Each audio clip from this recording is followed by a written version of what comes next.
தேவனோடு இருக்கின்ற உறவுக்கு ஒரு அஸ்திபாரம் என்று நான் சொன்னேன்.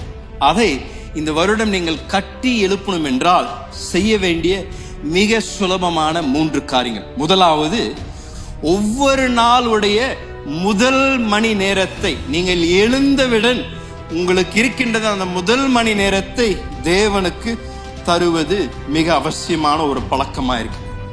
நாளில் நடுவில் கொடுப்பதல்ல, நாளில் முடிவில் கொடுப்பதல்ல, நாள் துவங்கும் பொழுதே நாளின் ஆரம்பத்தில் தேவனுக்கு அந்த முதல் மணி நேரத்தை கொடுப்பது மிக அவசியமான ஒரு காரியமா இருக்கிறது.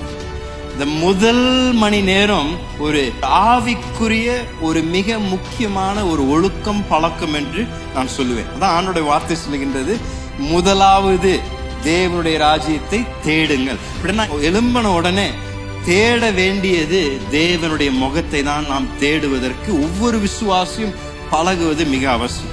உயிருள்ள ஒரு தேவன், நம்மோடு கூட தனிப்பட்ட உறவை வைக்க விரும்பின தேவன், ஒவ்வொரு நாளும் நம்மை சந்திக்க விரும்புகின்ற தேவனுக்கு நீங்களும் நானும் எவ்வளோ அதிகமாக இந்த நாளில் முதல் மணி நேரத்தை கொடுப்பது எவ்வளவு அவசியம்.